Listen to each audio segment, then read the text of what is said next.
آداب کی بنا کی وہ پہلا مدرسہ نہیں ہوتی، بلکہ اس سے پہلے سسرال شروع ہو جاتے ہیں۔ یہ دین اسلام کا حسن ہے، اس نے ہمیں نشان بھی کر دی، بلکہ پہلے سے بتا دیا کہ فلاں جگہ سے اس کو جو ہے فلاں بدن سسرال آتے ہیں۔ بلکہ سمجھ لیجیے کہ اولاد کی امید لگنے سے پہلے ماں باپ کی زندگی نیکی پر ہوگی، اور ماں باپ کے اندر اخلاص ہوگا، اور ماں باپ کے اندر اللہ رب العزت کی خشیت ہوگی، تو ان کی دعائیں ان کے لیے نیک اولاد نصیب بنے گی۔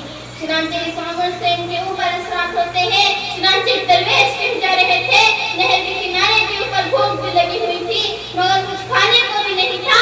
اللہ اللہ کی یاد میں جا رہے تھے۔ اس بھوک کے عالم میں انہوں نے جب نہر کے پانی کو دیکھا تو ایک سیب ان کو تیرتا ہوا نظر آیا۔ اب انہیں بھوک بھی لگی ہوئی تھی، انہوں نے وہ سیب لے لیا اور کھا لیا۔ جب کچھ پیٹ میں چلا گیا، پھر خیال آیا کہ اسے میرا تو نہیں تھا، معلوم نہیں کس خدا کے بندے کا تھا، اور میں نے تو بنا اجازت کے سیب کھا لیا۔ اب قیامت کے دن کیا جواب دوں گا؟ اب پریشانی ہوئی تو دیکھیے میری پیاری ماں بہنوں، اللہ والوں کو چھوٹی چھوٹی باتوں سے پریشانی ہوتی ہے کہ ہم سے کسی بندے کا تھوڑا سا بھی حق ہمارے اوپر نہ آئے، اللہ تعالیٰ کی تھوڑی سی بھی نافرمانی ہم سے نہ ہو۔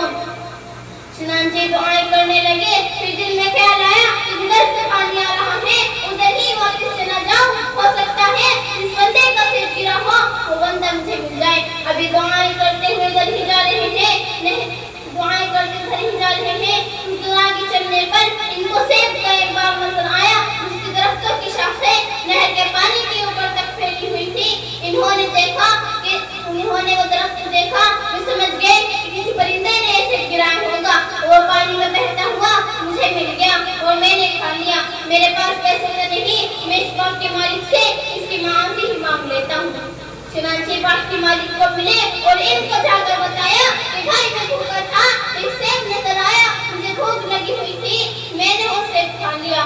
کھانے کے بعد دل میں خیال آیا کہ کسی کا حق میرے اوپر آ گیا ہے، اب یا تو مجھے معاف فرما دیجیے، میرے پاس پیسے تو نہیں جو میں آپ کو دے سکوں، یا پھر مجھ سے کوئی مشقت مزدوری لے لیں۔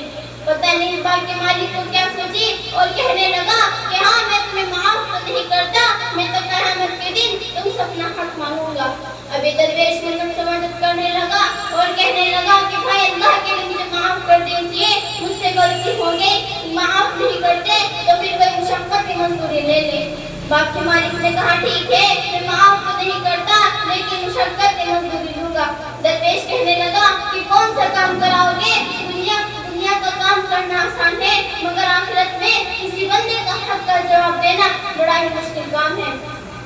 انہوں نے کہا کہ میری ایک بیٹی ہے، وہ جوان ہے لیکن وہ اندھی ہے، وہ بہری ہے، وہ گونگی ہے، وہ لولی لنگڑی ہے، ایک گوشت کا لوتھڑا ہی سمجھ لو۔ اگر تم اس سے نکاح کرو اور ساری زندگی اس کی خدمت کرو تو میں تمہیں اپنا حق معاف کروں گا، ورنہ میں معاف نہیں کر سکتا۔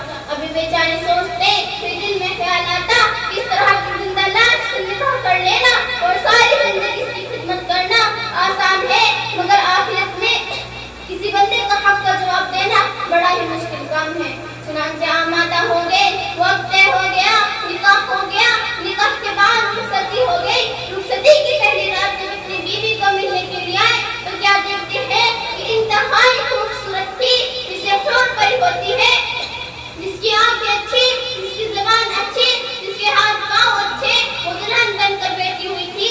اس نے سلام لیا اور پوچھا کہ آپ اس باغباں کی بیٹی ہے؟ کہنے لگی جی۔ پھر پوچھا آپ کی کوئی اور بہن بھی ہے؟ اس نے کہا کہ نہیں، میں اپنے باپ کی ایک ہی بیٹی ہوں۔ بڑے حیران ہوئے اور دل میں سوچتے رہے کہ اس کے والد نے مجھے تفصیلات کچھ اور بتائی تھی، اور یہ تو اتنی پیاری خوبصورت بیوی کہ انسان تصور بھی نہیں کر سکتا۔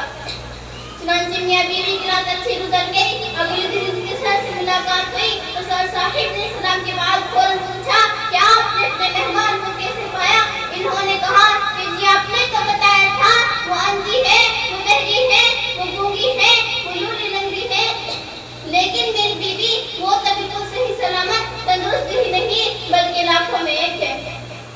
کہ یہ کیا معاملہ ہے؟ تب اس وقت اس کے باپ نے بتایا کہ میری بیٹی قرآن کی حافظہ ہے، یہ حدیث کی عالمہ ہے، اس نے ساری زندگی تقویٰ و اتحاد کے ساتھ گزاری ہے، اس نے کبھی کسی غیر محرم